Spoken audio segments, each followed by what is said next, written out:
Okay. First of all, I would say they're not as specialized as you would think. It's a quick study, really.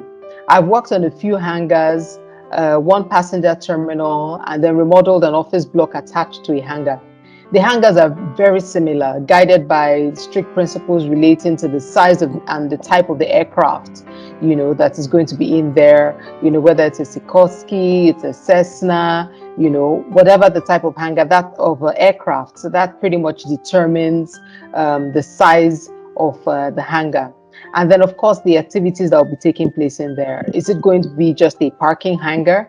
Or are you going to have some minor maintenance? Or are you going to have heavy duty repairs? In which case you would need a gantry and so on, and the associated spaces, like an avionics workshop, a battery room, tire bay, mechanical workshop, stores for different parts and so on.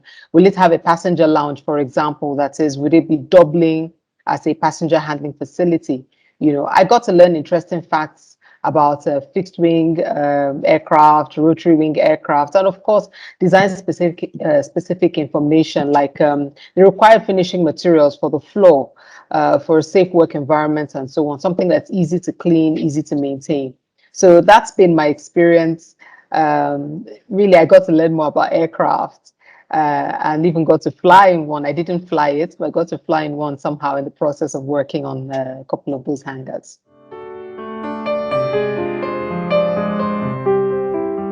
Okay. Like I would say they're all pretty much similar, but I think two come to mind especially. One was the hangar for Bristol helicopters at the NAF base, that's the Nigeria Air Force Base in Port Harcourt. It was designed for two Sikorsky S-76 helicopters. The structure was existing, was abandoned for many years. I think they had just the portal frames installed, set up. And then so I had to design every other thing around it. So that was one of the first that I worked on from start pretty much to finish.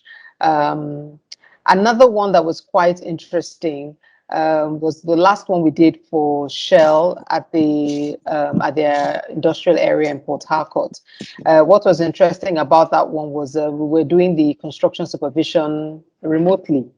We're doing it remotely. We were not directly involved in the supervision. So it was very difficult. It was very difficult handling that one.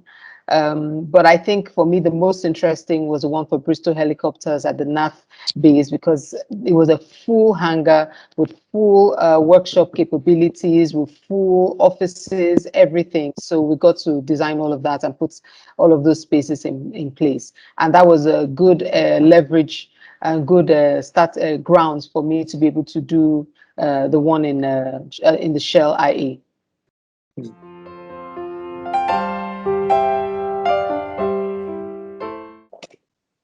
I'll say it was pretty smooth. It was a smooth transition for me and my family because I moved with my family, and it was a decision we took to move. Um, we made the decision to move about a year before, so I had a lot of time to plan all the different moving parts. As an architect and project manager, I put my training and my skills to good use, and that helped a lot. That helped a lot. I had a copious, detailed sketch checklists, including details like children's schools, admission tests, hospitals, and hospital record transfers. Everything was planned from packing lists to meals we would have when we moved in. And the transition to the office in Abuja was the easiest part. I just moved the files I needed and startup materials in a bag and tossed it in the moving truck. So I was pretty much at work. I think we moved over the weekend. I was at work by Monday.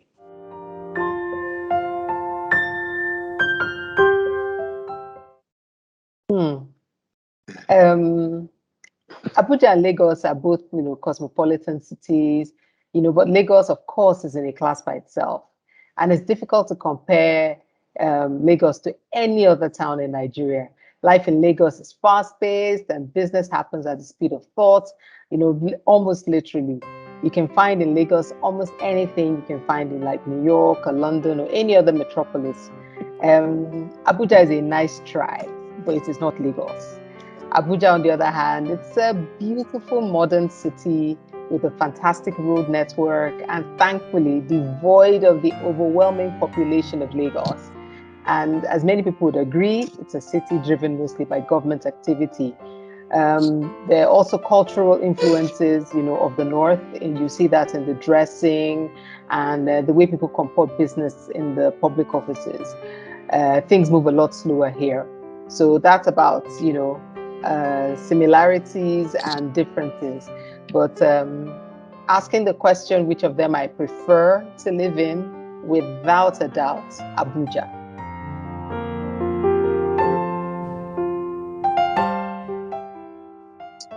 Okay. When I was in Lagos, it was different to what my daily experience today. Prior to moving to Abuja, my work in Lagos was pretty project driven with some management responsibilities.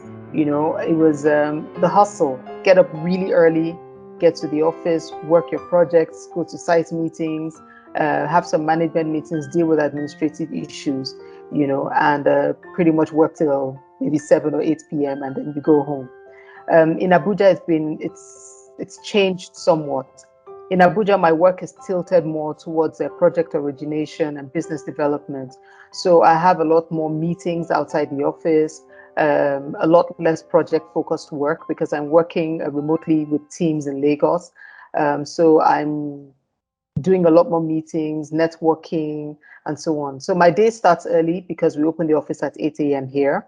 And at 8 a.m. we lead from the front. So I plan my day the night before, so I hit the ground running. I attend whatever meetings I have to. I try to save at least an hour a day for personal development. This is something I didn't quite have the opportunity to do in Lagos. But in Abuja, like I said, life is a bit easier here. So I actually get the luxury of about an hour for personal development, for study, for research, and then I leave anytime after 5 p.m. when I finish what I have in hand. But the nature of the work I do here is a lot more different.